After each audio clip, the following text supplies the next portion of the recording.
Welcome to episode 19 of the Nintendo Newscast. This week's guest is TJ Singular.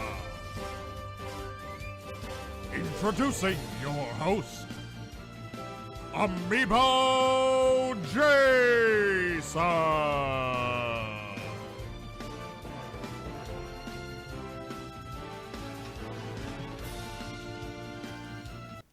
Good evening, folks. Welcome to another installment of the Nintendo Newscast. It's been a bit. We're on episode 19 of the Nintendo Newscast, and you might notice my co-host Happily Candied is not here, but we're going to address that. She's not gone. She's not gone forever. However, in order to cover all of the immense Nintendo news, bumped my microphone, to cover all of the immense Nintendo news, I had to bring somebody else on. I had to bring somebody who is just as excited as Amiibos as I am, as Zelda, Mario. I mean, we could only bring on one person that could fill this void, and that is the one, the only, TJ. You might know him from Smash Supremacy, from Me v Me, and Custom Conquest. You can see his Custom Conquests behind him on his shelf right now. How the heck are you doing? I'm doing amazing. Thanks for having me, Jason. Oh, thank you for coming on. Honest to God. And thank you for getting an absolutely amazing intro done completely, on the fly. Because you might notice Happily Candied was cut from the intro. But never from our hearts. Never from our hearts, only the intro. So, Happily Candied is taking a nice little break tonight. She does a lot of work from an editing standpoint. She manages our entire amazing team over at Nintendo Wire, and she needed a Saturday off, and we needed to get a podcast out. So TJ is actually going to be stepping in for the instances where Happily Candied Lauren is not going to be able to make it to these podcasts, and I think you are going to be an excellent addition to the Nintendo Newscast. So we'd like to welcome you officially as a member of the Nintendo Newscast team. Thank you very much. It's good to have you. So what's going on? What's new? I mean, obviously you just dropped a new episode of Custom Conquest, which is 30 minutes of amazingness. And if you haven't seen it yet, there's a moment at about the 10-minute mark that's absolutely amazing. It's just absolutely perfect. I love that you messaged me before you even finished watching it just to comment on that one part. I was kind of dying. I was dying when I saw that. Number one, I need to know this before. If you haven't seen it yet, if you head over to our channel after the newscast, I'd recommend you watch this. He puts together these absolutely amazing Majora's Mask custom amiibos. But like I said, at about the 10-minute mark, he does this amazing rage. And I think if you've ever customized anything, if you've ever done anything where you're putting a lot of time into it and it doesn't turn out quite the way you want, you could probably appreciate what happened. When you did that, how much prep work went into a tantrum of that magnitude? Kind of a lot, actually. It's front loading the work because you don't want to ever have to do it more than once. So you just kind of set up things in ways where you hope that it's not going to break things too permanently. But I wanted to communicate the feeling, how I felt in that moment after putting 40 some hours into a custom and then literally having to redo it. All of that hard work completely destroyed, and it's just such a frustrating thing, and I couldn't find a better way to communicate it than just externalizing my internal pain.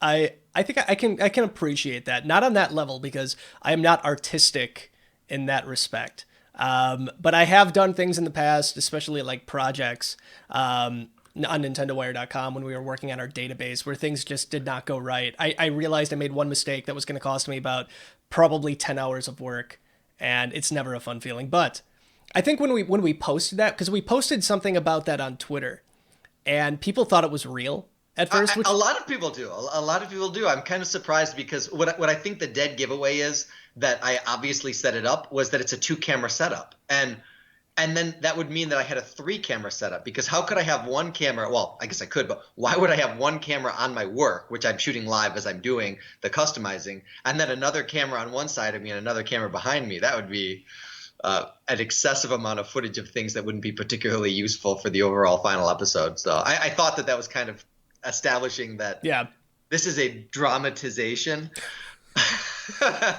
You can't do anything on the internet anymore and expect people to get it. This is a joke. So I think next time we'll put the disclaimer at the bottom of the screen that TJ is not destroying his home. I'm gonna have social services contact me and take my kids because it's an unstable environment. No, it's not. You're the next daddy of 5. Way to go. No. But it was fun, and it's always really exciting when a Custom Conquest episode releases, because it is so long in the making. And this particular one had 3 customs, 2 of which were extremely involved and just took a ton of time and a ton of work, and there was a lot of ups and downs. So when I can finally just show people, it's like that relief, that final, okay, it's done, and now it's out in the world, and I can move on to the next project. Again, if you guys haven't seen this yet, after this, I'd recommend you take a look at the last episode of Custom Conquest. I'm incredibly excited for what's coming next, because you had a nice tease for the next episode of what's coming on that. And probably my favorite custom you're going to do to date. I'm a huge fan of Skull Kid. I love Majora's Mask, so I can't wait to see what you do with it. I already know some, and I'm not going to ruin any of it. But still, I'm always as giddy when you upload a new episode to our channel.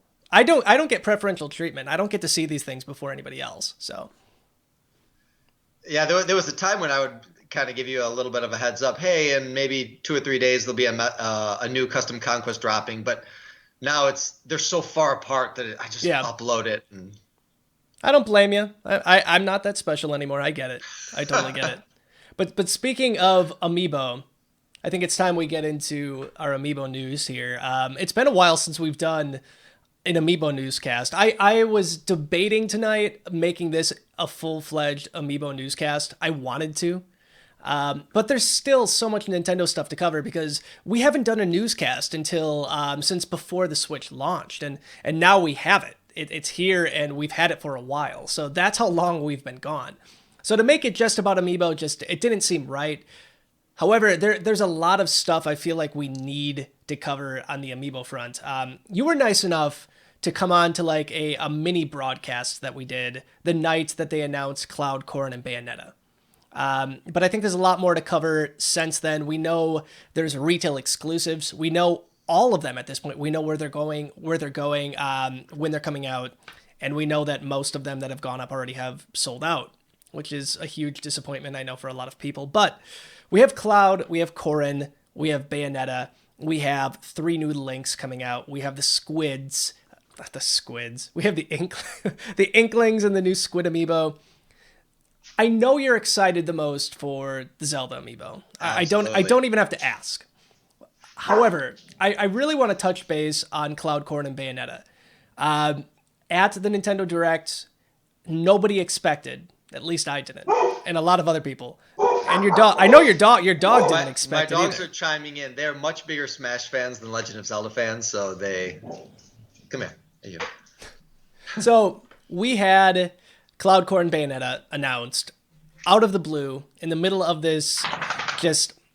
It wasn't E3. It wasn't like this massive event. It was kind of just this random Nintendo Direct. How surprised were you when you saw it? Were you expecting to see anything like that? Oh, no, I was completely surprised. Like I said in the last one, I messaged you the day before and said, what are the chances they give me those last 3 Smash amiibo?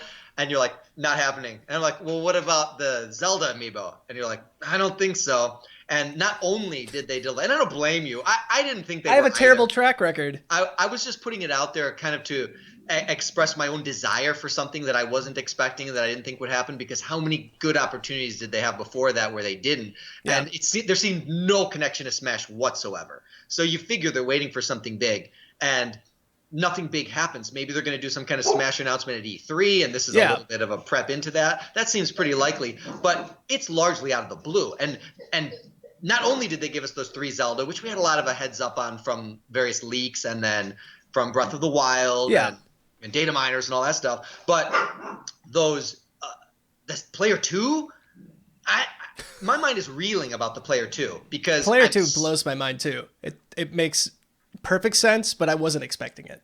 I think it's a genius way to continue to push your Smash Brothers amiibo fan base into continuing it into the infinite future. Because you have this line that people are super excited about, and that they're just about to the end, and people are getting really ramped up. 3 more to go, and then I'm done. And now it's like, wait a second. Not only is there not 3 more to go, but the next 3 kind of bleed into whatever is next. This could be 3 and done. They might just do these 3, but you can already see in the case of Corrin, where there are some opportunities for a lot more characters to have a Player 2 version that I know people would be clamoring for. I mean, you've told me on many occasions. Trainer. Yeah, male Wii Fit Trainer, your dream amiibo. And the only one I've wanted since day one. And obviously people want a female Robin. Alf would be amazing. I wanted the Koopalings so bad I made them. I know that nobody out there who loves amiibo doesn't want all 7 Koopalings. That would be phenomenal. And it's now a possibility. So what do you do in that though? Do you put that in like a 7-pack? Do you put that in an 8-pack? I mean, how do you do the Koopalings? I'll tell you how Nintendo's going to do the Koopalings. 7 retail exclusives at different stores. That's exactly how they're going to do it. Bowser Jr. was already a Toys R Us Toys R Us exclusive. Yeah. And they got these 3 links coming out, which everybody wants super bad, because not only are they compatible with the hottest game in the world right now, but they also do super amazing things in that game. So everyone wants them. They're hard to get. Yeah. They're going to take those Koopalings and they're going to spread them all over the globe. They're going to be kind of like Pokemon Go, I think, where you'd have to go to China to get Lemmy or something like that. You would do it too. I'd come with you. I'd be trying to find a way to get it for sure. I'd come with you. So, that being said, the Player 2 thing, I think, is probably the biggest announcement out of all of this. Nobody really expected it right now. And as you said, it opens the doors to so many things. And I'm fully expecting them to do it as well. If they just said, like, Player 2 on the box, I would say maybe it's a one-off. And we discussed this. We said that why would they go to the trouble of designing a brand new logo for Player 2 if they're only going to do it for these 3 amiibo? I mean, somebody at Nintendo took the time to design this Player 2 emblem, which it should come out, like, it should rotate on the screen here in a few minutes. You'll be able to see what that looks like. Somebody took the time to do that. And Nintendo, from what I gather, likes money. And I would imagine that they would want to, if they did release another installment of Smash on the Switch, which I think we are expecting to see. And we'll get into that more in the E3 segment of this newscast. It would make perfect sense for them to do that. At least here's hoping. I miss the Smash line. I just set up my amiibo. I'll show you guys this real quick. I'm gonna do a quick little camera movement here. So I finally have my amiibo fully displayed. And TJ, you can pretend you can see this. Act super impressed. I have seen it. I am impressed. Because it's so I love it. But I was setting all of these up. And I realized just how much I miss regular Super Smash Bros. Amiibo launches. I miss them so flippin' much. And we had so many of them throughout 2015 and 2016. So it's incredibly painful that we've had such a long delay. I would love Nintendo to go back through the entire line and say, we're going to do a Player 2 for every single one of these. Give me a USA Mario. Give me a color palette swap. I don't care what it is. I'll buy it because I'm a sucker. Amen. There you go, Nintendo. You have my money. And you're not alone in that. I think a lot of people would buy them. In the case of, maybe I'm forgetting one, but in the case, I think Bowser Jr. might be the only example where you would need Player 3, 4, 5, 6, 7, and 8. Yep. Otherwise, in order to get all of the characters, you've got Alf, Male, Wii Fit Trainer, Robin. I think that's it. And then a Fire Mario would be awesome. But we've seen so far, all of their Player 2 trophies, out of the 3 examples that we have, are still the alternate trophy from in the game. Yeah. And not all of the alternate trophies in the game necessarily are the iconic look for that character. So I think the male Wii Fit Trainer one, unless I'm confusing 3DS and the Wii U, he's in a different colored shirt than he would be in the standard one, like a green shirt and then those super epic and stylish compression shorts. And then Robin. They are stylish. Robin's in like her fighting flame pose, which it would be awesome. It's pretty much Robin in Smash Mario's pose. Yeah. But I wonder if they would stick with that, or if they would give us Robin in her key art pose instead of the trophy. So I don't know. I think they'd have to. If they made another Robin amiibo and it wasn't female Robin, people would riot. Well, the Nintendo community would riot in their own way. Yeah, it would be definitely a disservice. I hope that they go with what makes the most sense. We did one female Wii Fit trainer. Obviously, she was a hot ticket in the beginning because of the scarcity. But I don't know that there are really people clamoring to have a collection of Wii Fit trainers. It would be nice, though, to have one of each version if that's a possibility. I keep forgetting you can't see me. I just rose my hand. I want to see as many Wii Fit trainers as we can. I can see you because I have YouTube open. I'm a clever kid. Oh, and look at that. Look at that. You are very smart. So you might have about a 20-second delay, but that's about I do. it. That's cool. Oh, your hand just went up. Yeah, there. See? We're good to go. So I think the big thing, and this is the last thing I'll say on Player 2 before we move on from that. If it was just going to be for characters that had, like, let's say a female form and a male form, or completely different forms like the Koopa Kids, why would we see Cloud? Why would we see Bayonetta get these? Right.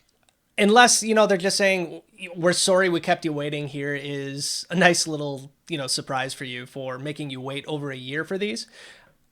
I as much as I like to say, Nintendo's not listening to the fans, I don't think they would ever go into, releasing Player 2s and just forgetting them. So I'm expecting at E3, we're going to see some pretty cool stuff. And like I said, we'll touch on that a little bit more, I think, when we get into the E3 segment. But I'm excited. It's an exciting time to be an Amiibo fan again.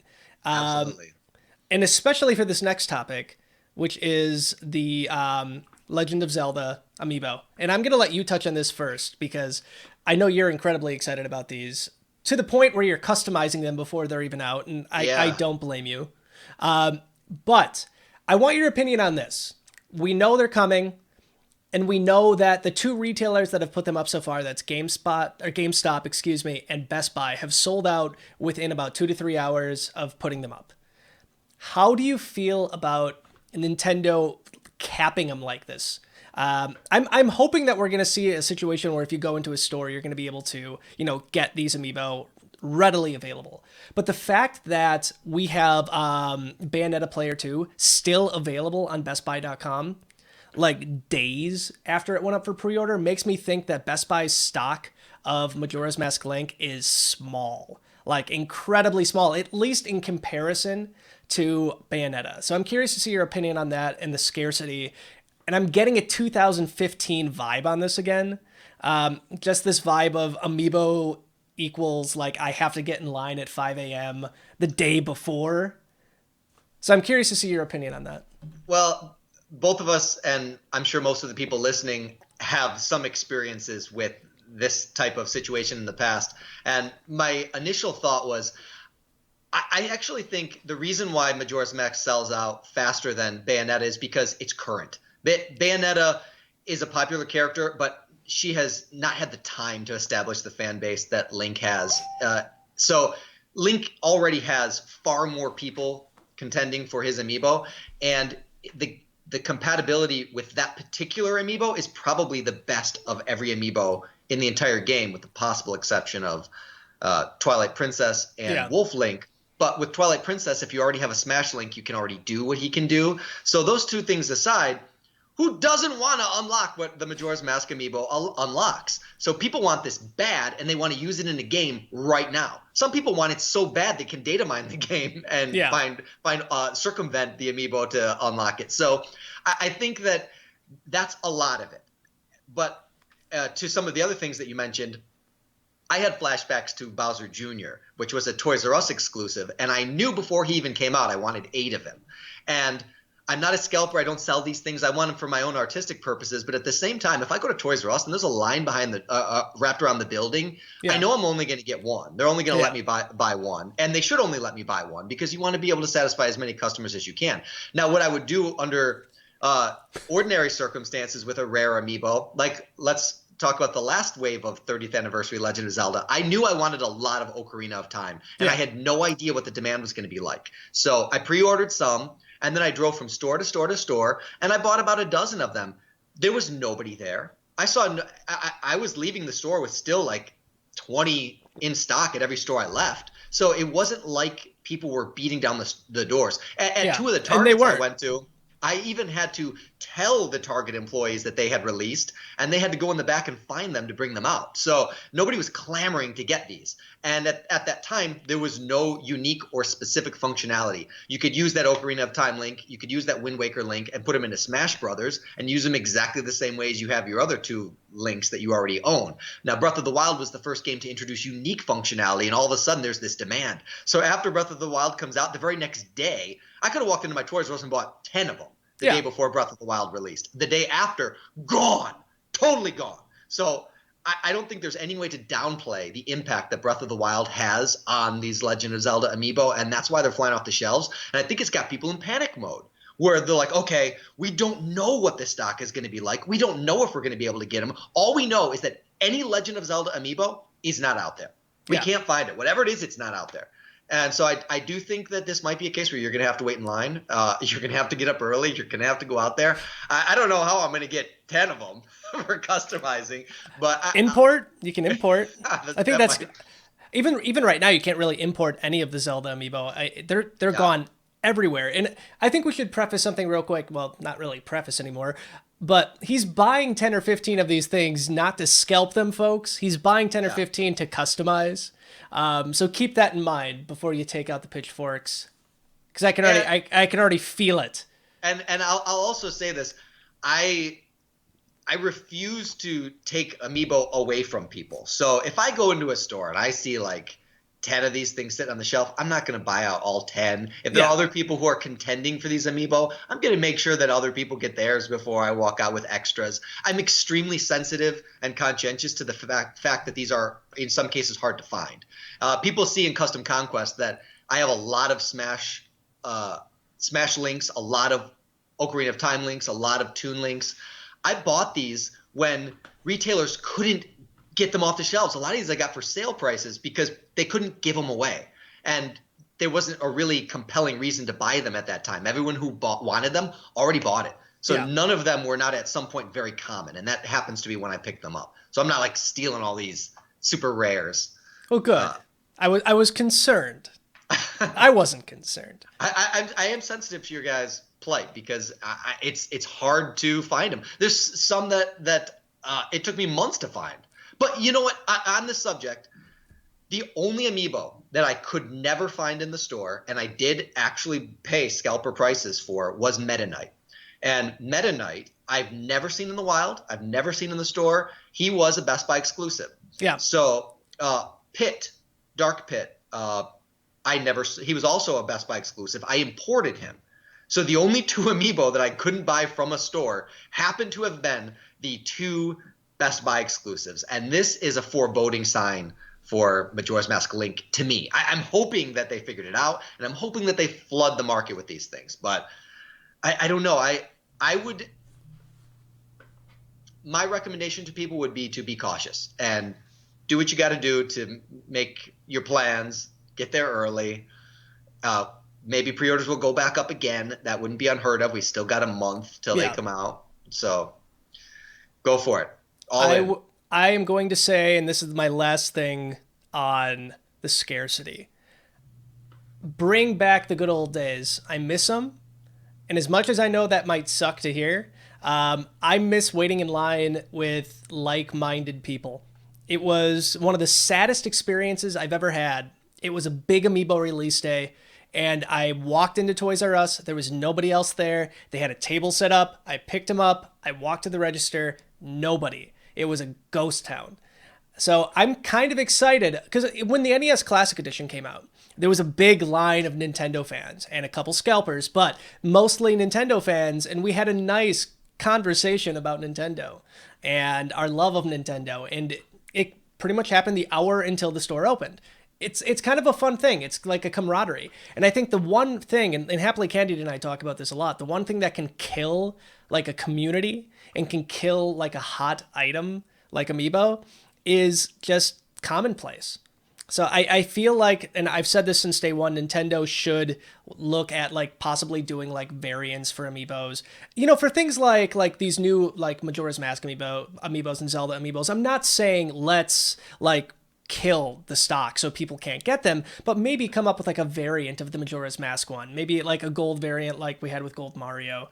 That's the kind of variants I'm talking about. But again, I'm kind of excited to go wait in line again, because I know there's going to be lines coming up in June and July when these next two waves come out. But we've talked a lot about Smash Brothers. We've talked a lot about Zelda. We haven't yet touched on Pikmin or Splatoon. So really quick, how do you feel about the new Splatoon amiibo? How do you feel about the new Pikmin amiibo? Are you planning on picking those up too? I think so, but they're the only ones I didn't pre-order. I walked into my local GameStop and I said, I'll just pre-order everything that you got. And he goes, even the Splatoon ones? I said, no, I'll hold off on those. He goes, yeah, me too. I never pre-order those. They always get discounted right away. Aww. And so I have acquired all of the Splatoon amiibo that have come out so far.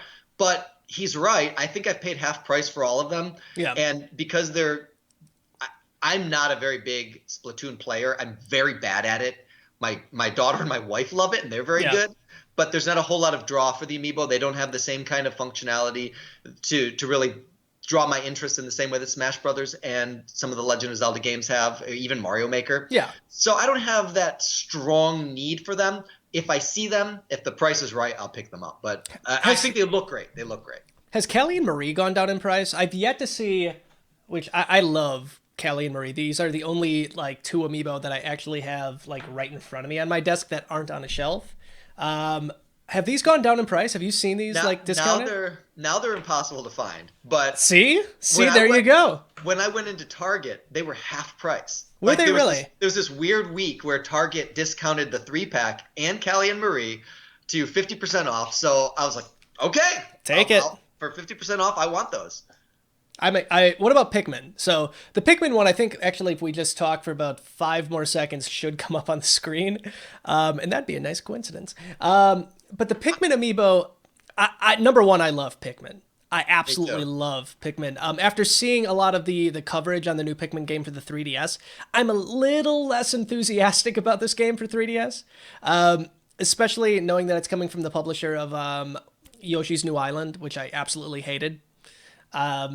I don't think that's even controversial. That was one of the easiest gameplay experiences I've ever had. I was bored to tears playing that game. So I'm a little less enthused for it, but I think the amiibo itself is absolutely amazing. I love Pikmin. I love what they represent. I think it's such a cool looking figure. I like the game, the look of the game. I think it's going to be a lot of fun. It's the kind of strategy platformer side scroller that really intrigues me because you can approach it from a lot of different ways. It kind of seems to me like a more fast-paced Mario March of the Minis or Mario versus Donkey Kong, which I did like, but that game you had to be really patient because you'd have to wait for those guys to get there, and that's not really how I like to attack games. I like to find the most aggressive approach, and it seems like the Pikmin will allow you the opportunity to make things happen faster or to try out different experiments on how to get past certain puzzles. So I like that. I do like the strategy-based Pikmin games. I couldn't do 3 because the controls were never quite as good as Pikmin 2 to me, but the side-scroller one seems like it has a lot of appeal. The amiibo looks great. The one thing that I have to this isn't really a criticism, it's just maybe a personal thing. There are Pikmin that exist that are not represented on that amiibo that I wish were. I don't remember off the top of my head which one it is, but they're not all there. And no, I don't think they could possibly. Well, maybe they could have fit them all in. Well, I'm going to find a way. I'm going to get 2 of those, and I'm going to customize those other guys on there because they deserve to be represented on this little Pikmin trophy. It's a cool-looking little amiibo. If I recall it from the top of my head, I think there's also a T there, which I think stands for TJ, and so it's just kind of calling me. It's beckoning me to come out, customize this thing. So anytime you see a T, do you just automatically assume it's for you? I just who doesn't? Okay, I won't say anything negative about that. That's good. You can live in that world if you want to. I'm fine with that. So that's going to cover a majority of our amiibo related news. Except I do want to just point this out in case you guys don't know. Amazon is the only site that has exclusive amiibo that have not gone up yet. They have Corrin Player 2, so female Corrin, and they have Skyward Sword Link, which is my favorite out of the three, which is most people's least favorite out of the three, but Skyward Sword for life. That's all I'll say. We know that Best Buy has Majora's Mask, and they have Bayonetta Player 2, and GameStop has Cloud Player 2, and Twilight Princess Link. So those are the exclusives. Expect to see those in store in June and July. I'm excited. I can't wait. I hope we see something like we did with some of the other exclusives where it's a timed exclusive and then later they can flood the market after whatever exclusive contract they have times out. That would be really cool. So you just flood it. Flood it. Completely flood that. Out there. And why not? There's a lot of people out there who are still hurting for some of those other Zelda ones. If Nintendo has the ability to fit those factories back together to make some Ocarina of Time links, I know a lot of people would buy them. I honest to God, expected a restock by now. The fact that these things are going for nearly $50 a pop blows my mind. I did not think we'd see scalping of this magnitude in 2017. So, Nintendo, restock them. I don't say this to rub it in or to tease people, but I bought those Ocarina of Time Link amiibo and Wind Waker Zelda 2-packs for buy one, get one free from Toys R Us. Yeah, I remember. I mean, they discounted them everywhere. And Nintendo, I forgive me if I'm misquoting this or if I'm misremembering this, but I thought that I saw somewhere that they had said that retailers were telling them that they weren't selling. So they just didn't restock them. And the retailers obviously had a hard time moving them because they needed to do buy one, get one free. So I think it really surprised Nintendo that suddenly people were clamoring for them, but they just misread the timing. They really should have held on to those until Breath of the Wild released. Yeah, or shortly after. I mean, they could have staggered these things throughout, until the DLC came out. Oh, man. Yeah, launch Breath of the Wild with the Breath of the Wild amiibo, and then boom, you've got the 3 new ones coming out, and then boom, 3 more new ones coming out another month later. You could keep this thing alive for a year because you got the DLC. Who knows? It might not even be done yet. Oh my gosh, we might be getting more Zelda amiibo down the line. Oh, Nintendo needs to hire you. I just had a mini heart attack thinking about that. There's still some good ones we haven't gotten yet. This is why we need you on the newscast for this kind of excitement levels that you have. But yeah, for those amiibo, I accidentally ordered a second set on Amazon, and I returned them. I shipped them back. I did too. And I'm like, what? And then like a week later, I'm like, what have I done? Me too. I was playing Twilight Princess HD, and I could not make it through the Cave of Shadows all the way through. So I went into my boxed collection, and I just kept opening up amiibo so I could refill my hearts. So I opened up my duplicate Wind Waker 2-pack so I could get the Zelda amiibo out and replenish my hearts in the Cave of Shadows. Again, another what have I done moment. So you live, you learn. You made the right choice of opening them up. Well, that was for my boxed collection. That's okay. I feel pretty bad about it. You should feel okay because Nintendo got you to do what they wanted you to do all along and to enjoy them. I'll bet that you saved Link's life in that moment. You should be proud. You made a sacrifice to save the hero. Well, that Zelda amiibo is now in my daughter's bedroom, so that's her amiibo now. So I guess it has a good home. You've passed it on to the next generation. That's very true. Speaking of Zelda,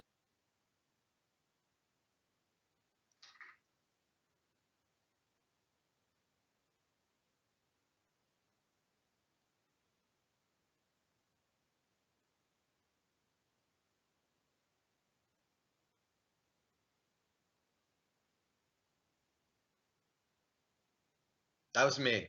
I did a whole me time on that. That's definitely me. I'm surprised it's controversial, to be honest.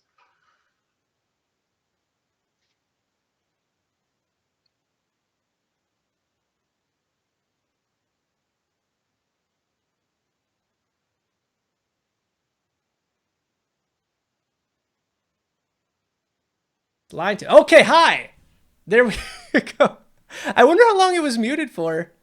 Interesting. Okay, I think we have it fixed. So we're gonna talk about DLC. I forgot to push like the little line 2 button. So I think people could hear you. They just couldn't hear me. So I'm curious to see if you guys can hear me now. Let's see. Hang on. I think people are still having problems. Can you hear me, TJ? I hear you. I've heard you the whole time. Okay, let's move to this one. Okay, I'm going to try to come back and see if anybody can hear this now. In the chat, they say they can hear you. Okay, thank God. We're good to go. A little technical difficulties. We're good to go. Happily Candied, come on in. Happily Candied here has told me about the terrible issues that we had with our audio, but thank God we're back. Yes, no problem. It's what I do. Hi, TJ. Hi. And you guys thought she was dead. Oh, no. They all assumed we broke up in some terrible fashion. I was pretty sure that's what happened. Okay, I'll go back. Get out of here. Okay, bye, guys. This is boy time. Okay, so DLC, and again, I'm sorry if we got cut off there. We had people that were in two different categories. We had people that were incredibly excited for this, and we had people that absolutely hated the idea of DLC. I think people could hear you, and you said you were in the camp, you were incredibly excited for the DLC, but a lot of the people that were upset were saying the game's not even out yet, and you're already trying to sell us DLC. To me, I read that as a promise of commitment. People were interpreting it as, oh, I'm going to spend $60 on this game, and now you're going to bleed me for another $20. I'm like, oh, this is amazing. They're promising me before the game even comes out that there is more in store. And I mean, first of all, I want to get this out there right away. People are complaining that they've already paid for the $60 game and now they have to get more. Let's establish one thing right out the gate. This is not a $60 game. This is a $90, $100 game that Nintendo is selling for $60 because that's what the market has said people will pay for games. But when you consider how movies are made, you have a budget and you need to get a certain return on that budget. Consider this game was in production for 5+ years. Yeah. And how many staffs, how many outsourced companies did they need to get to be able to push it? This is a multi-million-dollar game. Nintendo will never release these figures, but if it was upwards of $100 million to make this game, that would not surprise me. And yes, they sold a lot of them, but to make profit by volume is one way to do it. But by delivering more high-quality content to get people to continue to buy, that is just not only good business sense, it's good fan service. And I applaud the effort. I applaud them for getting out front right away. People seem to be under the general consensus that the timing was bad. I think the timing couldn't have been better. They told me before I even got the game that there was going to be more in store. And how can I not be thrilled? People who are Zelda fans are mad that there's more Zelda. That boggles my mind. I think when it comes to the internet age, especially the age of Twitter and Facebook, you are going to get people who are just upset for the sake of being upset. I think now that we have concrete news on what these DLC packs are, at least what DLC Pack 1 is, people are becoming a little less frustrated with the idea of paying for DLC for this. $20 for 3 DLC packs, technically 2 if you include like the first one, which isn't really a pack, it's a t-shirt and a couple items. It's still a pretty good deal. I'd pay $20 just for DLC Pack 1. But let's go down the line. I'm curious to see your thoughts. How many hours did you put into Breath of the Wild, by the way? I'm almost embarrassed to say. I'm probably at about, counting idle time, 380 hours. That is beautiful. That is absolutely beautiful. Good for you. A lot of it was idle. But I would say like active playing time, probably like just about 300, maybe a little over 300. That's impressive. How many Koroks did you find in that time, by the way? Not many. I have not many. Less than 200. Less than 200. That's still pretty good. But I've never looked out of 900. But I've never looked for them. But yeah. I enjoy that. I could put on the game for 15 minutes and I'll randomly run into 2. And I like that there is something in there. I know a lot of completionists are hunting them out. But for me, having a little something in there that can still surprise me and still entertain me, even though I've beat the game, I've done all the shrines, all the side quests, I've unlocked all the costumes. So having another thing that's still yet undone that potentially for years to come I could play this game and still randomly run into a Korok, I kind of love that. I think that's really charming to me. I think so too, and I think that's one of the reasons why I refuse to use a guide for Koroks. But one of the things in this DLC pack is going to help with that. We'll get down to that in a moment. But the first thing we have is called the Trial of the Sword. It includes a gauntlet of enemies. It reminds me a lot of the Cave of Shadows that we saw in Twilight Princess. Link initially starts out with no armor, no weapons, but he can pick them up as he progresses through this. And it contains about 45 different rooms, which is absolutely awesome. If you look on the screen right now, you can see what that looks like. It should cycle through that again. But this is like a big, gigantic room. There's walls. I'm excited for this one, I think, the most. Because I like these gauntlets. I think it's one of the most fun things you can do once you've beaten the game itself, is like just make it hard on me. Like, give me something that I can just come back to time and again and just be challenged on. But what's your take on the Trial of the Sword? Oh, I'm completely with you. I've gone on record numerous times saying my favorite thing about Legend of Zelda is the combat. And I have this ritual in Breath of the Wild right now where every time a blood moon comes, no matter what I'm doing, I'm like, to the Colosseum! And, and I go back and I clear the Colosseum out.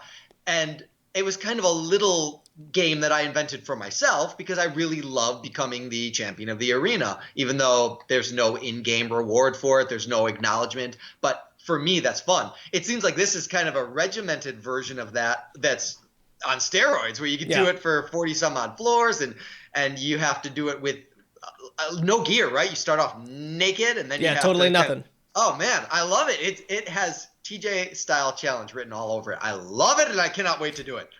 This next part's a spoiler, so if you have not beaten the game or you don't want to know about any of the weapons in this game, just turn down the volume for just about 15-20 seconds. But if you make it through this, apparently you will get a Master Sword that never loses like the glow, so it's completely powered up all the time, which is, I think, what, 60? Yeah, which is a pretty darn good weapon. It's not the best, but it's still pretty darn good, and it's the Master Sword. Who doesn't want that thing at all times, like max power? So it's a cool thing. I'm excited for the Trial of the Sword. But again, it's only one small thing in this gigantic thing of DLC. The next one is hard mode. The only thing I know about hard mode at the moment is all of the enemies have one step up. So if you were to run into like a red bokoblin, it will have the power of a blue, and so on and so forth. I don't know if there's going to be a substitute for like the white and the purple. So is that the most powerful one out there? The white one, the purple one? Yeah, silver is the most powerful. But what I'm hoping is that they give us another version, like a gold or something. Oh, yeah. Where you have like a new enemy that is the new hardest enemy. Because I want to take down a golden-maned Lionel so bad you have no idea. Of course I just want to charge into that thing head first. But fighting some of the sub-bosses as well as just some camp of moblins and bokoblins is one of the most exciting things about it. You run into these. I can't resist. I can't even help myself. Even when I'm underpowered and I have no weapons, I cannot resist going after them. And I'll die like 20 times, but I refuse to let that evil be out in the world. You know what? We need people like you. We need people like you in the world. It's my duty to go out there and rid the land of evil. So that it's now even harder. I remember a time some 300 hours ago where I was getting killed by red bokoblins that I can now one-shot. Yeah. And so everything now in the world being that much stronger, the Blood Moon obviously, which is a genius thing, lets you have the game kind of scale to where you are. But it's gotten to the point where there's nothing that I'm afraid of. I charge down Guardians, and they should be running away from me. And Guardians are little babies right now. I mean, I love when I see a Guardian. My daughter, she sits next to me on the couch. She's like, "Daddy, get the Guardian." And it's my favorite thing to do, I think, with Guardians right now is stun them and cut their legs off. Yeah. So they can't move, and it's just run around them, have a good time with them.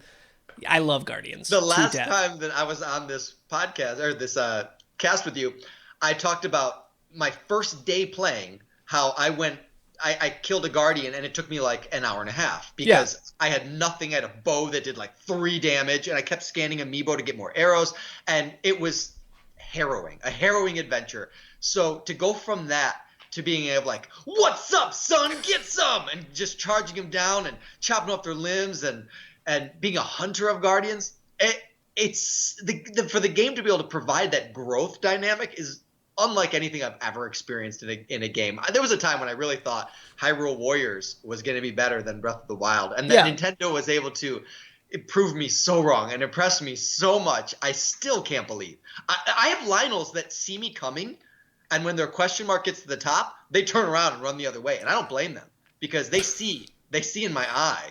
Oh my God, that death is coming. Have you experimented yet with the monster masks in the game? Oh yeah, I do. I love like my favorite one is the Lionel mask. Yeah. Just broing out with the Lionels. Taking selfies with bokoblins. The monster masks are one of the most genius parts of the game. It honestly, I was playing again with my daughter who's 4 years old, and we have the bokoblin mask on. We found this big group, and then it gets to a point where you feel bad. Like, these are your friends now. Yeah, and then a bat comes out of nowhere, identifies me as being Link, so all the bokoblins turn against me, and I'm like, don't make me do this, man. I don't want to do it. But it's absolutely genius. I love what they do with those. We do know for hard mode, though, we do know that they're going to have a step up from the strongest enemy that, is in the game currently. They haven't said if it's going to be a new color. I would imagine what you said before, like a gold version, probably. But at least we know there's going to be something that is exceeding what we've already experienced in the game. So that is alone, in my opinion, the price of admission. Plus, Death from Above, which is a super cool addition. So now you can have these bad guys on floating platforms that come in and can attack you in the sky. The sky used to be a safe zone, and now pretty much you're in danger no matter where you are. And that's exciting too. Plus, it's another cool way to be able to use your super time effect and just pop some balloons. Oh, yeah.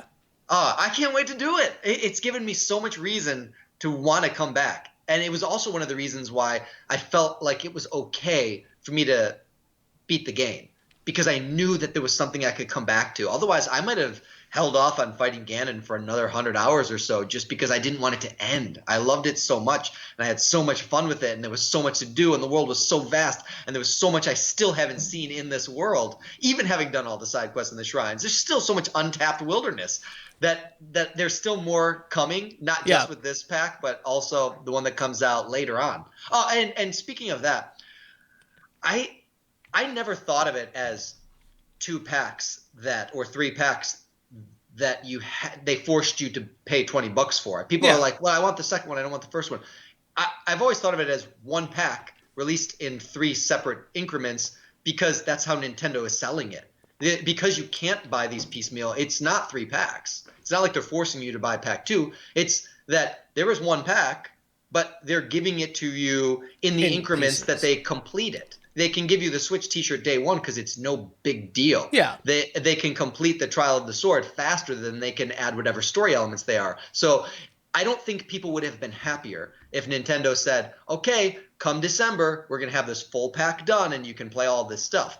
Personally, I like that they're giving it in installments so that I can spread out my joy. I'm going to be really happy this summer. I'm going to be the happiest I've ever been in my whole life this summer. Really? Ever. And then I'm going to be the happiest I've ever been in my whole life come holiday, because I get to do it again. And it's just knowing that that's there gives me a reason to never let the excitement die, because there's always more. I appreciate your enthusiasm. I hope that this isn't it. I hope after this is like, wow, thanks everybody. You've proven that this game still has legs, and we're going to give you another DLC pack with more story, and you can do all these cool things. Do you remember back in the day, I don't know if you were a big PlayStation fan, but they had Metal Gear Solid, the VR missions. It was in Metal Gear Solid for the PlayStation 1, you had the ability to do all these VR missions, and they were so loved by fans. They put out a game specifically with like 150 different VR missions that you could play. My hope is that maybe sometime in 2018, I would love to see something like Shrine Maker, The Legend of Zelda Shrine Maker. Like, bring it over like as a DLC pack for $10. Let me design a shrine, upload it. I can be that Sheikah monk that's sitting in that little like box and challenge the world with my shrines. Have Man. featured ones, like very similar to Super Mario Maker. That would be my dream DLC for it. So I think Nintendo has options. I also think, like that. We want to know my dream DLC for the what game? is it? What do you got? Unlock that multiplayer, baby. I want to explore Hyrule with my friends. I want to be able to be running around with other people's links and teaming up on Lionels and all that kind of stuff. The coolest thing about the game to me is being with Wolf Link and having Wolf Link fight alongside me. How awesome would it be if I could also fight with Amiibo Jason? Have Amiibo Jason come into my world and help me hunt down some Lionels. I'd come and help you out. I'll try to save you a piece. I appreciate it because I handle those things pretty quick.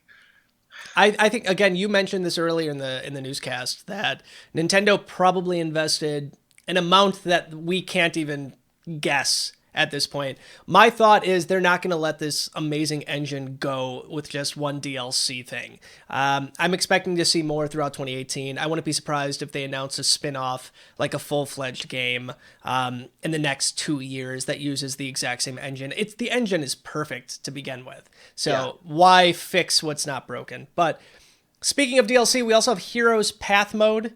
Heroes Path Mode is being added to the game that lets players track their progress across Hyrule. How this works is there is like a line on a map that shows you everywhere that you have traveled throughout the game for up to 200 hours of gameplay, which for TJ, unfortunately, is not enough. But it does at least show you where you have gone on the map. So if you're looking for a shrine or a Korok, and you're like, I have no idea where to go, at least you can see on the map, like, I haven't explored this, little area here or right here. It's cool, again, too, for people that are, like, very data-driven. And I think that's me, too. I love to know where I've been, and I think this is going to be a really cool tool for that. So I'm curious to see if you're planning on using this feature when it comes out. I think because I've logged so many hours without it, I've gotten kind of used to the game flow. Yeah. So it's hard for me to really imagine how it's going to change my current style or my current approach to the game. I do think it is a cool feature, and I could see how it would be useful because I'll bet there are corners of this world that I've still never seen. Every time I play it, I'll drop down into some place and find some chest or some Korok that it's obviously a Korok to me where I can't imagine how I could have gone past it and not noticed it. So I know that this is a place that I've never trod on before. Yeah. So that would be a useful tool to be able to see where you've been. But I think it'll be cooler or more useful to people who are just starting with the game than somebody who's already gone all the way through. So I think it's an awesome thing. I'm glad they're putting it in there. I think people will get a lot of use out of it. For me personally, it's not one of the ones I'm the most excited about out of what's there. So are you excited about the next piece, which is the travel medallion? Yes, I'm going to set that bad boy right on the Coliseum. There is no shrine proximal to the Coliseum. I need to put that thing right there. Oh, yes. I do want that bad. For those of you who don't know what that is, obviously TJ knows what this is. It is a medallion you can get from a treasure chest somewhere in the game that gives you an extra fast travel point that you can put anywhere in the game. They're kind of touting it like put it on top of a mountain. I mean, obviously for you, you're putting it right inside the Coliseum. Good for you. Again, for the most part, the shrines are spread out in a way where this is not like a DLC selling feature, but it's still a nice thing to have. You only get one, so it's not like you can put them anywhere you want in the game. But it's an interesting thing. I think it would be really cool to place one like maybe in Terrytown, even though there's one pretty darn close to Terrytown, so it's not like I need that either. But now that you mention it, maybe the Coliseum is the place to be. I actually wish that there was more than one. I think it would be cool to have 3, because there's like 3 points that I would like to go, and I still don't quite know how it works. Do I need to go to the place and then drop the, I guess, medallion, and then I can go back to that place? Or that was my thought. Can I pick anywhere on the map and from the map screen to go there, kind of like how we place pins? Because if that's the case, then you don't really ever need more than one, because you can just kind of move it as you need to. And I would think that would make it too easy. Mm-hmm. I have a feeling that you have to like visit that spot and physically place it. If it could be the other way, where you could just say drop it here, that would be insane.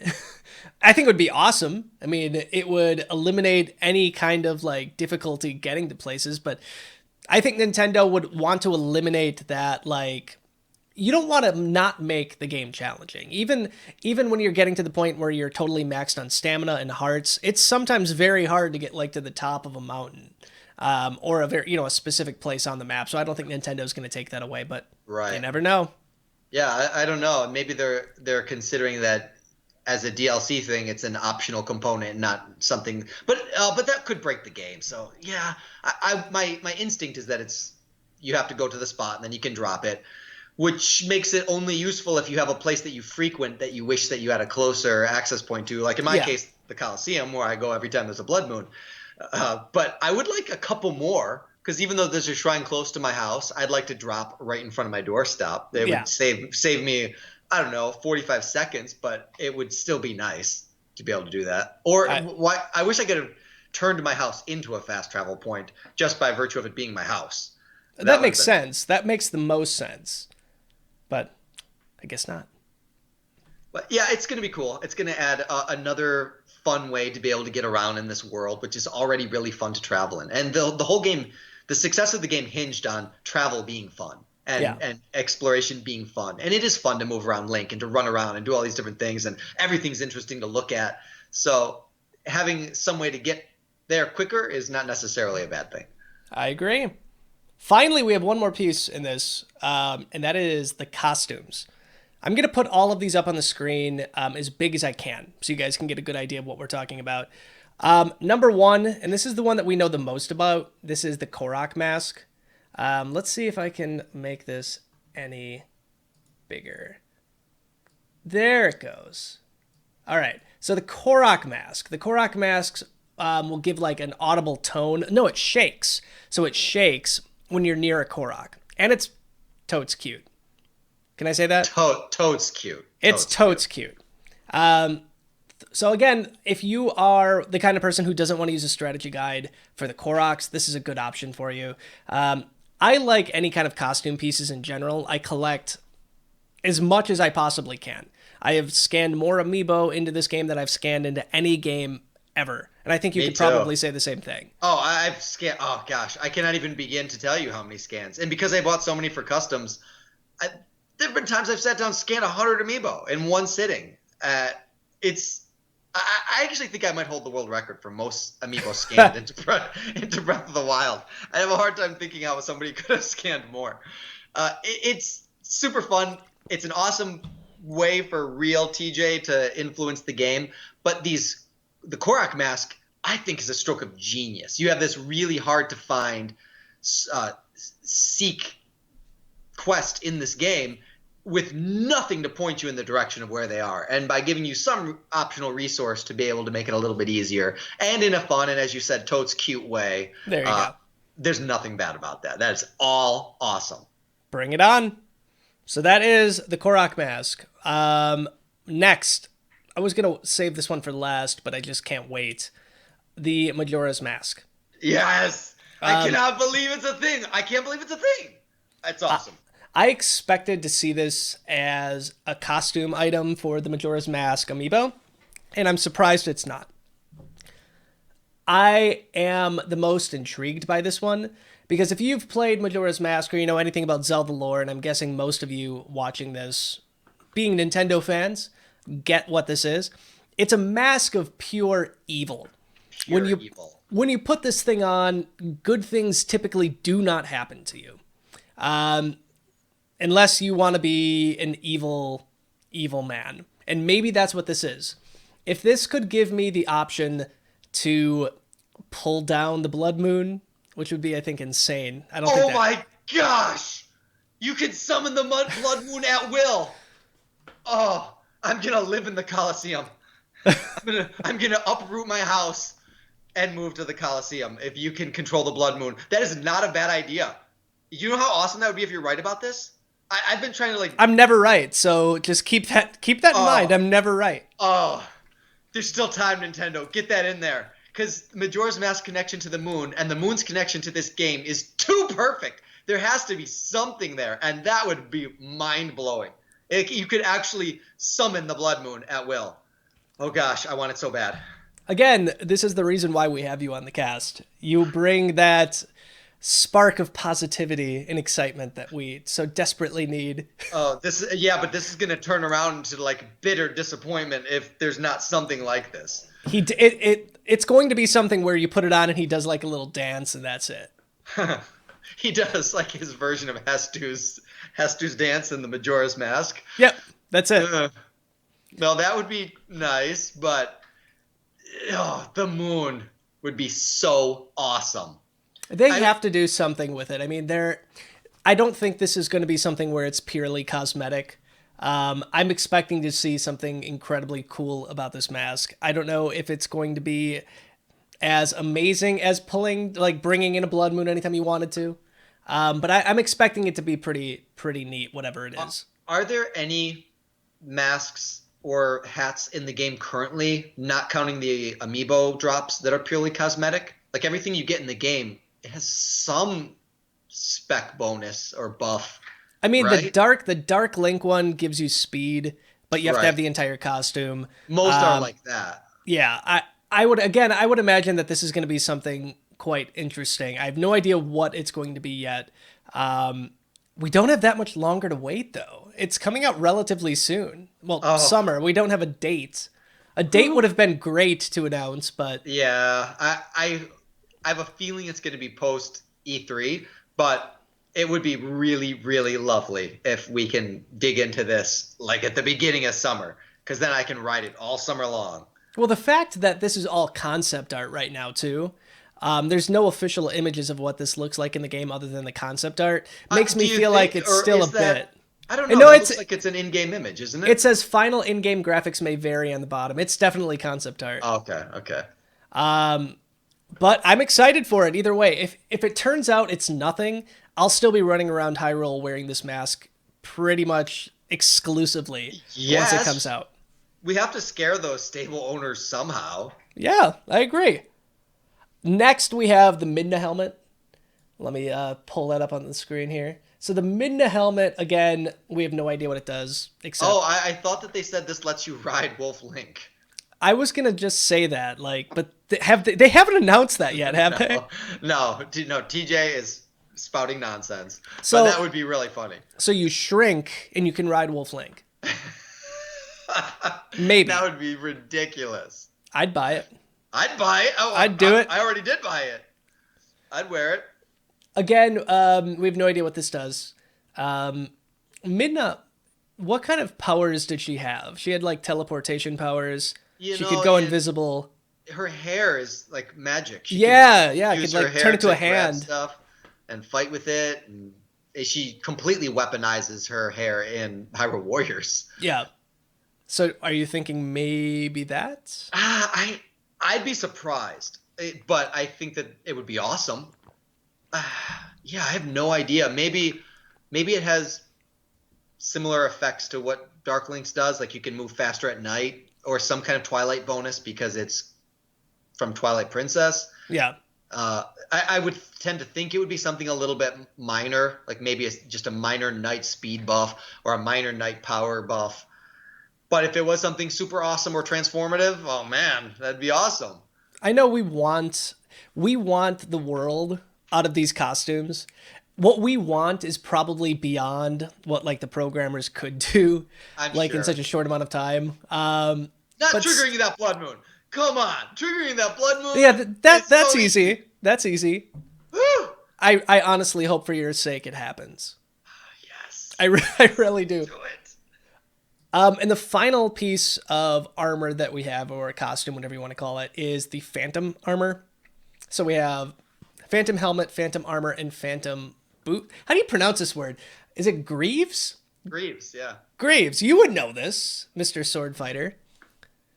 I remember we were doing a daily wiretap on this, and I could not, for the life of me, pronounce it, so I just went back and just said boots. So I can't say it. Greaves is a specific term to describe like the shin guard. And sometimes greaves also have an attached knee piece. But in this one, they're using greaves very loosely because it's a full armored leg piece. And the piece that covers your upper leg has a different name. That is a lot harder to pronounce. And then obviously the knee pieces are separate pieces. And then he has the boot covers too. So really greaves are just the shins. But I cannot believe this is in there. They're giving us this super sweet Spirit Tracks fan service in a piece of armor that I think is so amazing. I've been on and off customizing a Shovel Knight into this for the past, 6 months. But now I'm thinking about completely reversing course and making it a Breath of the Wild amiibo, because now we have Link for the first time in this armor, and it's just super awesome. It's super awesome looking, and I can't wait to see what this does. We've seen Zelda in this armor. We've actually been able to control Zelda in this armor in 2 different capacities, in Spirit Tracks and then in Hyrule Warriors. And now to be able to dome this amazing armor in Breath of the Wild, it's just super awesome. So what are your thoughts on this one? Because again, if you played the game, you essentially can insert a spirit into this armor and move it around.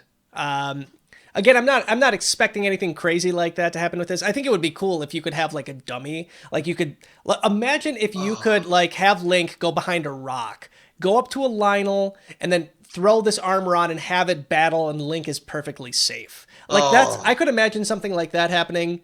But again, I'm always wrong. So you are so pie in the sky that I did not allow myself to dare dream so big of this game. And you're saying things that are just so awesome. I would guess it's just going to have a high defense. I would think it's probably going to be a defense buff similar to the soldier's armor that you already have in the game. I wouldn't be surprised if it was exactly the same as that. If it had some unique game-specific type of reference like that, the uninhabited armor that's being controlled by a spirit. Oh, man. It's not going to happen. Oh. And I was thinking it would be super awesome if it also had that sword that she has, because it's a very unique and specific sword that has the weird kind of extra teeth on both sides, the double-edged blade with just this strange shape. That would be another really, really cool thing if they decided to add that. I'm thinking that they're probably all going to be cosmetic with some minor buffs similar to what the other costumes have. But if it was any of this stuff, I'd lose my mind. I'd lose my mind. I again, part of me just doesn't even want to say it anymore because, again, I'm nearly always wrong. Somebody mentioned in chat that I said that Bayonetta was going to be the DLC character.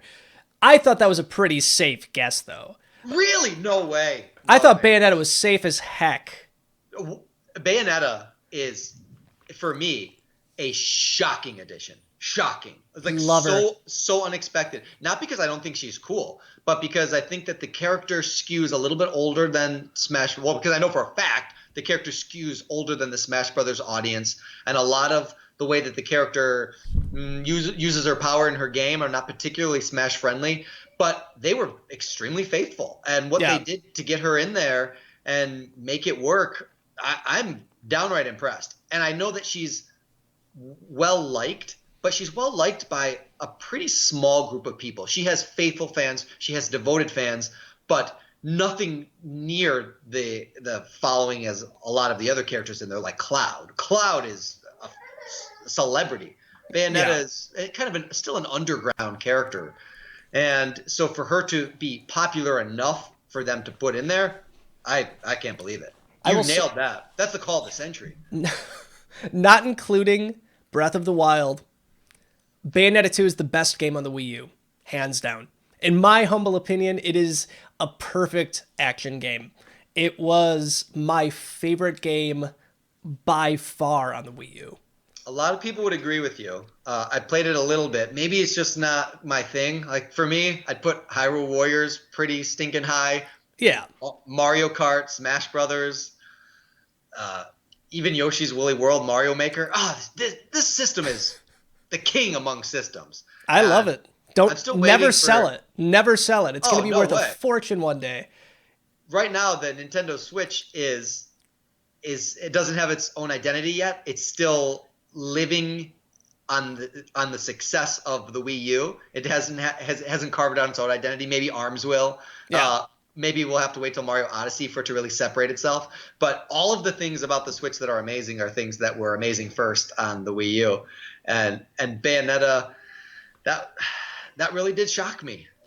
So maybe if you got that shot in the dark, that blindfolded, spinning in a circle, arrow to the bullseye, you might be right about some of these. Blood Moon, please. Oh yes. I'll keep my fingers crossed for you. I'll keep my fingers crossed. We're going to move into our last topic of the evening, and I think this is going to be a fun one for you. E3 predictions. Let's make sure that my audio doesn't cut out when I swap over scenes this time. Can you guys hear me? They can hear me. It's fine. I hear you. I'm happy you can hear me. That's always good. So we have E3 predictions. E3 is coming up very quick. Obviously, I thought Cloud Core and Bayonetta were going to be announced at E3. I was dead wrong. We have a very short period of time left for Nintendo to wow us. And I think they're going to. I think it's going to be an insane year at E3 for Nintendo. We have so many third parties on board. We have so many games that we don't know a lot about, like Super Mario Odyssey. We have this just long-awaited, rumored virtual console for the Nintendo Switch with the GameCube that people have been predicting was going to come, at launch, and it just never did. So, as far from an E3 standpoint, what are you expecting to see from Nintendo? What are you hoping to see from Nintendo? And what do you think Nintendo is going to stay away from entirely?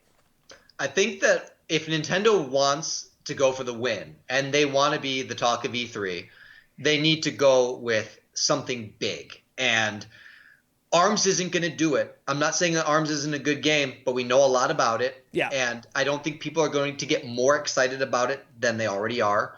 Splatoon 2, we're going to see some stuff about, but I also don't think that that's something that people are going to get much more excited about than they already are. Yeah. So the obvious thing is Mario Odyssey. We're definitely going to get to see a little bit more about that. But what's going to kill E3 and own E3 is if they go back to what worked for E3 in, 2014, where they did the Smash Brothers announcement. Yeah. That Smash Brothers announcement was amazing, and it introduced surprising new characters. It looked beautiful. It was super exciting. It announced the Mii's for in the game. Amiibo? It announced Amiibo! And so now we've got this situation where we're nearing the end of the Smash Brothers line. Presumably, we are at the end of the Amiibo line. But then we got that Player 2 thing. Yeah. So are they going to use this E3 to say, and Smash Brothers Switch, boom, pull the lever, Player 2, full line of all these Amiibo. And here's 1, 2, or 3 new characters that you're going to get on the Switch version. If that happens, and I don't think it would be terribly unlikely, I think it would both be what I want to see and what would really, really make a strong showing, a huge impression, and would make them the talk of the show. Here's hoping. I am so that's what you're expecting to see. What do you think? And hoping. What do you think Nintendo is going to? What do you think is not going to be shown? Is there anything that you have heard people say this is what we're going to see? Yes. I'll tell you what's not going to be shown. We are not going to see Samus. We are not going to see Metroid. That hurts. Another year is going to go by, and Nintendo is going to pretend that Metroid doesn't exist. You know what else we're not going to see? Mother 3. Nintendo has so many times been like, yeah, and now they're to the point where like, just stop asking us. Just stop asking us. The closest thing you're ever going to get to another Metroid game, the closest thing you're ever going to get to Mother 3 is Smash Brothers, and that's not what I want. I think it would be amazing if Nintendo went in there and they just all of a sudden gave took Samus off life support and gave her this huge adrenaline injection, and we get this great Switch game. I just don't see it happening, and I think people, I would encourage people to stop getting their hopes up about Mother 3. It's not happening. If it hasn't happened by now, I don't think the market's out there. It's just not worth it. The game would require a lot of work. It's an old game. isn't going to translate well into a modern gaming sphere. So the only people who are going to really play it are the people who have already found some way to play it through alternate means and emulators and fan translations. So there's just not really the incentive for Nintendo to do it, other than to say, we finally gave you something you want, shut up about it. Yeah. I'm going to disagree with you. I hope you're right. So my thought is we're going to see the E3 press conference start with a nice look at Mario Odyssey. I think we're going to see what the game's about. We're going to see new footage. We're going to get a lot of information about what it is.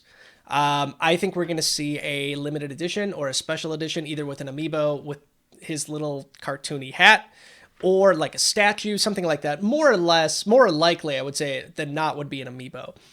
After that, we're going to see something on the Rabbids game, the Mario Rabbids crossover, which I don't care about at all. And for some reason, Nintendo thinks it has a market, so good for them. Nobody likes the Rabbids. If you do like the Rabbids, what the heck is wrong with you? I'm sorry. I'm going to customize you some Rabbids amiibo. Do not. I hate the Rabbids are like the minions of the video game world. Do not. You want to know what my feelings on the Rabbids are? What's your opinion on the Rabbids? I don't have any idea what they are. I've never even heard of them or seen them before. Good for you. You don't need to. They're an Ubisoft cartoon rabbit character. They remind me of the Minions, and by default I hate the Minions. I can't stand the Minions. And it's not because the Despicable Me movies are bad. I think they're great. It's what the Minions now represent. They are now part of this like Facebook weird like old person meme factory that everybody's mom and grandma are like sending out pictures of Minions doing stupid things with completely nonsensical captions. I can't do it. So that has completely sullied the idea of Minions for me entirely. So I'm sorry if you like the Minions. I think I see Minions like I have this built-in stupidity filter where when I see things that are completely uninteresting to me, I almost can ignore its existence. Yeah.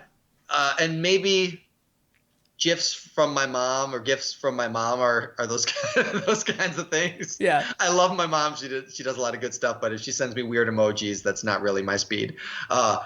So Rabbids, I guess, are a thing, but the appeal to that game isn't the Rabbid. The appeal to that game is the Mario, and depending on what the Mario component is, the Mario aspect, is it Rabbids making an appearance in a Mario game or Mario making an appearance in a Rabbids game? Because that's really what's going to determine if I have any interest in the game at all.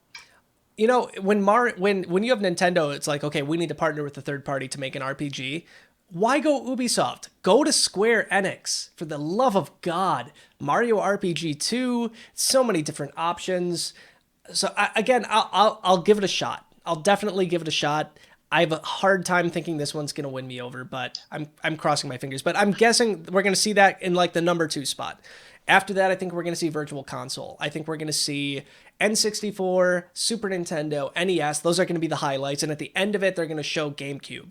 And then everybody's going to go crazy. They're going to announce the GameCube Joy-Cons. They're going to announce like the Joy-Cons you can get that have the exact GameCube feel to it. Again, people are going to go crazy. After that, I'm expecting to see a Metroid announcement. Metroid Prime 4. I would love to see it. I think it's about time. We know Retro is working on something, and they have a lot of big names like on it. Earlier today, we reported on with actually, I think our newest writer wrote this one up. Yeah, Jennifer Birch. She's in chat right now. She's unbelievably awesome. She wrote up this amazing little piece about Retro Studios working with this amazing like audio composer, and generally he works on pretty big projects. So people are thinking, what could Retro be working on right now? So I'm thinking we're going to see something along those lines. I think we're going to see it close out with Mother 3 in the Virtual Console section, and then after that, I think the press conference is going to look like it's over. It's going to fade to black, and you're going to see that familiar like Smash logo like come on the screen, turn into fire, and they're going to announce Smash for Switch. So I'm thinking that's what we're going to see. That's what I'm hoping to see. Do you think that a Metroid Prime 4 is more likely than just a complete reboot, like a Switch starting from Switch? like a total reboot? Yeah, because I think Prime might have worn out its welcome towards the end. Obviously, it was really well perceived, but now it has kind of mixed reception. Where if they want to just break away, just go Metroid Switch. Yeah, I could see that. I mean, how long ago did 3 come out at this point? What, 10 years? I don't even know. So I think a lot of the people that they're trying to go after never even played, these original games unless they, played it on the Wii. So the only reason to have Prime 4 is if you were wanting to pull in the people from the Prime era. But if you want to cater to a new audience, by not having it be Prime, you're not going to eliminate any of the past fans, and you're not going to alienate any of the new ones by putting a 4 on it, because that will automatically make people feel like they missed what came before. Yeah, I could see that. I still think it's happening. I think it's the year Nintendo is finally doing some fan service, and I think it's about time. So I'm hoping. Nintendo didn't even acknowledge Metroid's 30th birthday. 30th birthday. And Metroid's like one of their classic original franchises, but because it doesn't perform well globally, I think that strongly influences the game not getting as much attention, because it does do well in some territories, but in other territories it just tanks. So I don't know. I guess they're hedging their bets on their sure things, and their sure things are Mario Kart, Legend of Zelda. Nintendo does not want a flop. They don't want to take a chance. And Smash Brothers is a sure thing. I don't think they want to put anything out there that is risky. And Mother 3 is not only risky, but I guess risque. I haven't. But played it cost the game them myself. next to nothing. Like the guy that did the fan translation, they brought the guy onto Nintendo. It would cost them next to nothing to release Mother 3. And they would have so many people throwing $10 to $20 at their like consoles that they wouldn't know what to do with themselves. It doesn't make sense to me at this point. They don't care. They just don't care. It's coming. It's coming. I have blind faith in Nintendo that this is coming. Maybe. Not for the first time on this this cast. I hope you are right. I hope that we see more Samus. I want her to become like vibrant and alive and current and relevant. And Mother 3, I know there are a ton of people out there who want that game in a bad way, and I'd love for them to have it. I have my doubts. Metroid. I don't think they're coming. It's going to be Metroid Other M2. That would be real fan service right there. I do think the last thing that they're going to announce is new DLC for Mario Kart 8 Deluxe. I think that we are finally going to see new characters, and I think it's going to finally bring it into Nintendo Kart. So, new courses, new characters. Nintendo is not going to allow what just happened, where Mario Kart 8 Deluxe, completely, it took the #1 spot on Amazon. It took the #1 spot in the UK. They're not going to let that many copies of a game just sit there without pumping out more DLC for it. So I'm expecting to see more DLC coming up for this game, hopefully by E3. So I just don't know how equipped they are to do it, because Nintendo, how their operations are, I don't know if they're fluid enough to be able to move on from one project to another project, where they can be like, okay, Mario Kart is really successful, so all of you people over there, drop what you're doing, even though we've moved you onto a new thing, and come back and start creating some DLC for Mario Kart 8. Or if they're going to outsource it, or if they're going to promote some up-and-comers, it would make a lot of sense. But many times Nintendo's business decisions are motivated by practicality, and they don't have the logistic ability to I guess move people from project to project based on what they have in the future. So it would kind of be like if they didn't have plans on making DLC on Mario from the green light. I think they did. I think they knew what they had. Maybe. Just throw Kirby in a cart. All you got to do is hire a 3D modeler to get a little pink ball and throw him in a cart, and I will throw $10 at Nintendo. That's all they have to do. I will buy the game. That's what it's going to take for me. I bought it. I unlocked everything. I played the wheels off it on the Wii U. I have no reason to buy it on the Switch. But if they started giving me a reason to buy it on the Switch, you throw some Kirby in there, you throw some Fox McCloud or Samus in there, I'll drop the dough. I'll double dip on that game. I hope it's going to happen. But again, those are my main predictions. I think we're going to see Smash. We're going to see updates for Mario Kart. We're going to see Virtual Console. Hope to God we're going to see a Metroid. and obviously more information on the Mario titles that are coming out this year. I do, again, also think we're going to see a whole Player 2 line of Super Smash Bros. Amiibo. It would be completely insane for Nintendo not to do that. And it's going to get people excited for it again. I mean, Amiibo, the excitement it was always around the Smash line. Now it's around the Zelda line too, but it was always around that Super Smash Bros. Line of Amiibo. So, make Amiibo amazing again. Oh God, that sounds like that sounds like a political slogan. It should be. I don't know about that. I'll keep that in mind. But I like your predictions as well. I'm just trying to stay a little bit more optimistic, as much as I appreciate you thinking that Metroid is dead. If Nintendo has taught us anything, it's that E3 is not the time for optimism. there are things to get excited for, but when you keep your E3 expectations in check, you can come out on the other side feeling really satisfied.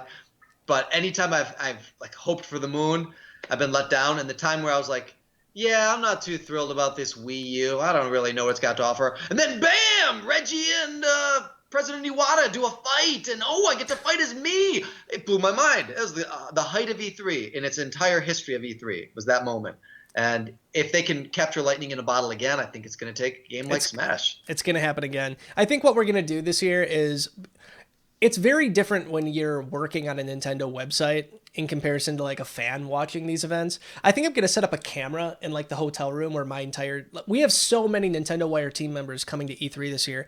I'm going to set up a camera in the hotel room where we are and see what like the chaos is like when we're trying to get articles out on all of this amazing stuff. So I'm excited for it this year. I'm optimistic, even though I have a feeling I'm not going to be able to fully comprehend it until like 2 to 3 hours after and we're done working. So, and you know what? That's another big difference about E3 this year, because E3 is a press event. It's not designed to be entertaining. It's designed to be informative. But this is the first time where it's open to the public. I have no idea what to expect. I think there needs to be an entire paradigm shift, because we went to E3 last year and the year before and the year before. And so it was not something that the price of admission would have been justified by. You go to a theme park and you drop a ton of money, you stand in line, you ride a ride.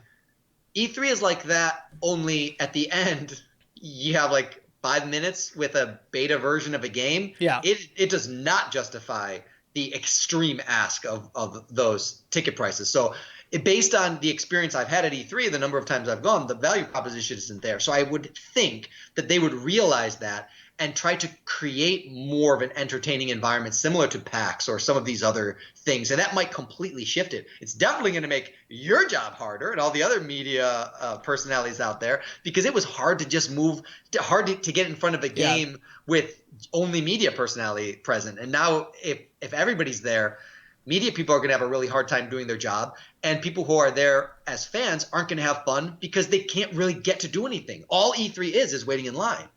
And I hope that changes so that people can feel like it's worth it for them to go. Yeah. I think E3 assumed that when they put the public tickets up that they were going to sell out in an hour or a day. I think you're right. They're still up. Like, you can still get tickets to E3, and I think that kind of surprised them to a certain extent. It surprised me. I'm really curious to see what E3 is going to be like this year.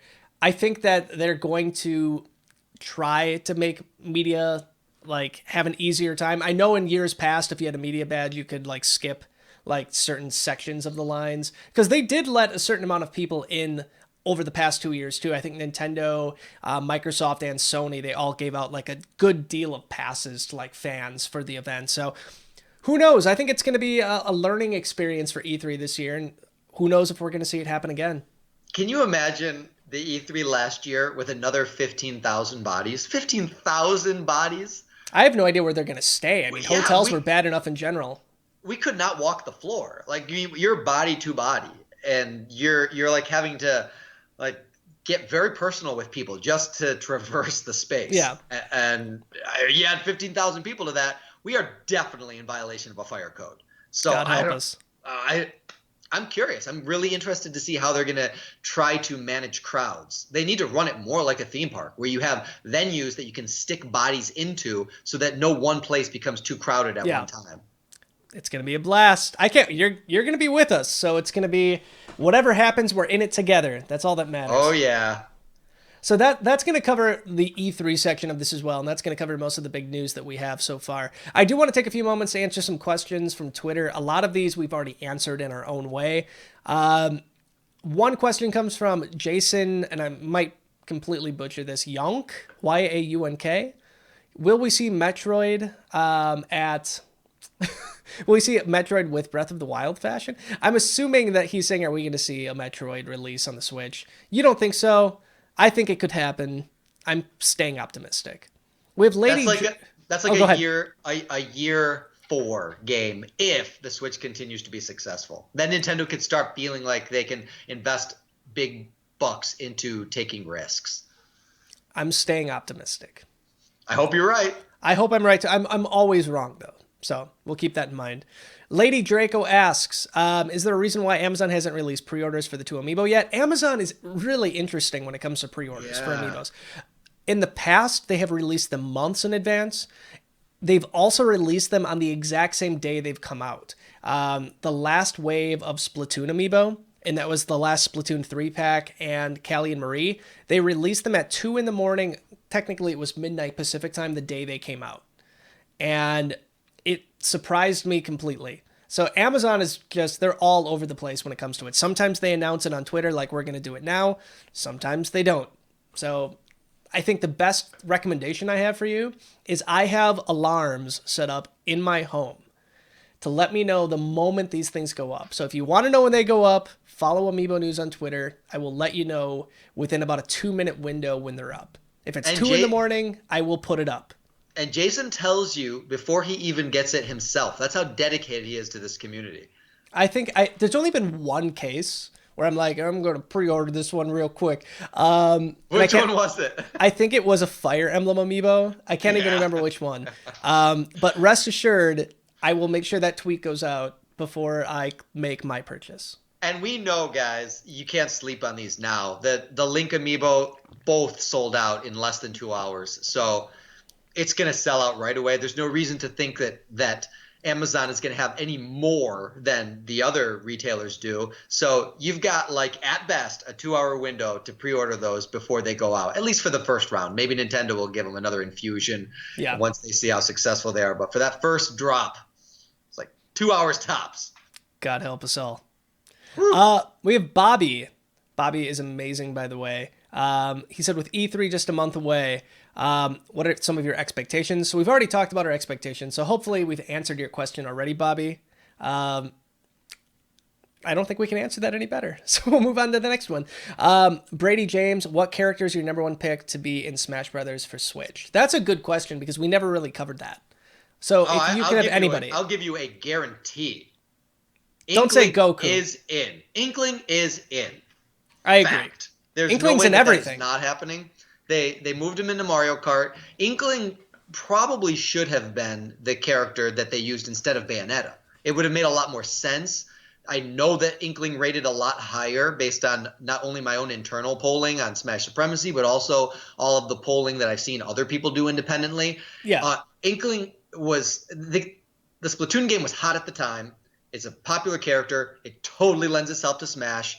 I think that they deliberately bypassed that character so that they would have some big new IP addition to the next series, or the next iteration of the series. Yeah.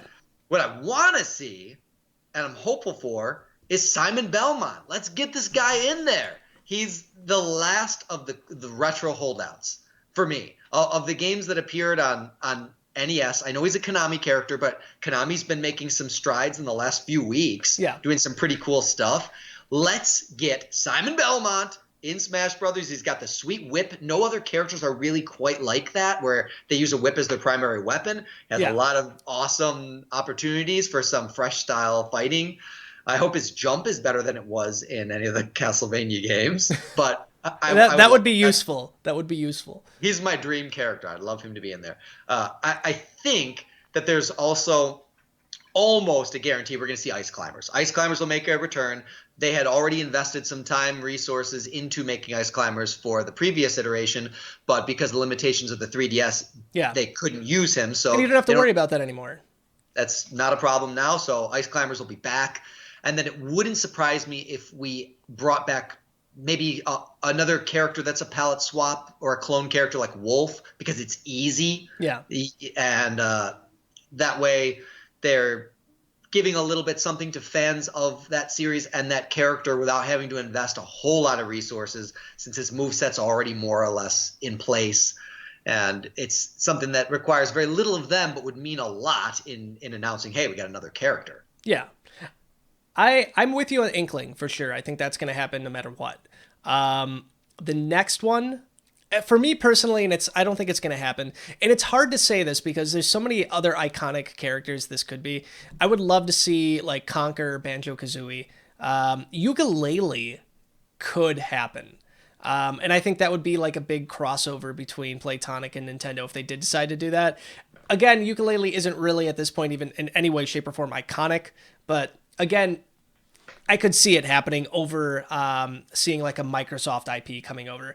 Microsoft did say, I can't remember, was it Peter Moore, said that he would be perfectly fine with seeing like a rare character come over to Smash if Nintendo would want to work with them. So I would love to see that. I like that the door is open. I love that they said, hey, if Nintendo wants Banjo, we'll play ball. I think that's cool. I don't see it happening because they are a direct competitor. And Ukulele is not even in the conversation. I just don't see that as – I think Shovel Knight would happen before that, and I don't think Shovel Knight's in the conversation. But we're probably going to get a representative from ARMS. I think that might I don't want to see likely. They're fighters – and they're wanting to promote this new IP that I don't really think the general audience is behind yet. And this would be a good way to introduce people to these characters that do have super Smash-centric skills. They would become officially the second character in Smash that's an actual fighting character. So that makes – well, I guess Ryu and Little Mac. So it makes sense. It's a great way to kind of – give these characters a very strong introduction in a game that's already proven. And then if they like it, they can use this as a marketing platform to get people to buy ARMS. I hope they don't. I would hate to see one of the spots dedicated to a brand new IP that isn't even in players' hands yet. It's a Nintendo thing to do. But ARMS is going to be in your hands before Smash will be. So correct, but I guess if they announce it and say we're bringing an ARMS character to Super Smash Brothers before a majority of like the public has yet to even like play ARMS, I can see that like coming back to bite them in the butt. Oh, I don't think that'll happen at all.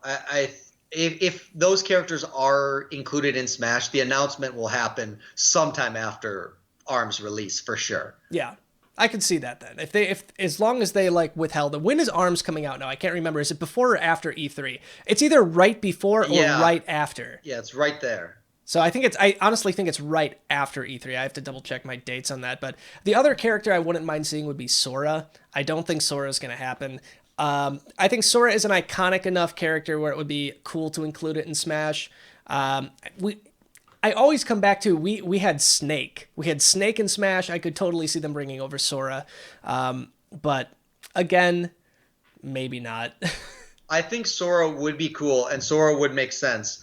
The one thing that I think could really impede that is whatever contract relationship they have with Disney, because Nintendo is in bed with Universal. So I don't know how much autonomy Square has over their original characters. Obviously, they can't bring in any of those Disney licensed characters. But do they have the ability to do whatever they want with their original characters? Maybe they do, or maybe they would need to get some kind of permission or clearance from Disney. And if that was the case, Sora's never happening. But if Square could do whatever they want, Sora would be cool. I'd like to fight with a Keyblade.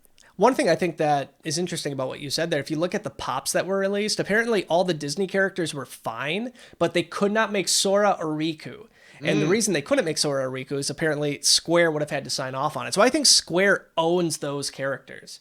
And I think Disney has the rights to all of the Disney characters in the games, but I think Sora is like a standalone Square Enix character. So I could see it potentially happening. I think that there's so many other Nintendo options where it's probably not going to happen though. But that's my dream character. But you're Mr. Practicality. You're Mr. Will, the theme parks. But I get it. You're practical when it comes to that. I am pie in the sky, as you mentioned earlier. Somebody in chat, I sorry, I scrolled too quick, so I missed who said it, but they said they would love for Little Mac to be in ARMS with like a spring apparatus. I would buy the game day one. All of a sudden, the question about whether or not I'm going to invest in ARMS, Rudy gone. If I can play as Little Mac, I am in. We already have a character. ARMS. We have the Mechanica, is that her name? Who is a human who does not have the spring arms. She made a suit. So, I mean, we already know that you can fight in the ARMS universe if you're not, like, a spring person. Which I don't know the logistics of that to begin with. I think it's a bizarre world where people are born with spring arms. But right. you don't need them to fight in the game. So Little Mac is on the table. It's on the table. Ugh, that would just be too good. If Donkey Kong can jump into Punch-Out, there's no reason why Little Mac can't jump into ARMS. I hope that they thought about that. Was Donkey Kong in Punch-Out? Donkey Kong was in Punch-Out for Wii, which When? is one of the... Oh, man, he's like a secret hidden opponent. I played the crap out of that game. I didn't know Donkey Kong was in it. Yeah, oh, you got to get good, bro. I wasn't that good. I got tired after playing that game after a while. Were you playing with the Yeah, I was remote? playing with the remotes. Oh, you played it pro style. It's the only way to play, man. I played it classic Nintendo style because I had too many years of training with that. You gotta take out the Wii modes, man. Whew, that would be awesome. Let's do one more question. This one is going to be a lot of E3 questions. Somebody's at, we have Brave Sonic. Brave Sonic. Would you want an open world Pokemon game? Interesting enough. Yes. That's a good question, I guess. It's we kind of have one already with Pokemon Go, if you really want to call it open world, right? It's kind of a stretch, but it's kind of there.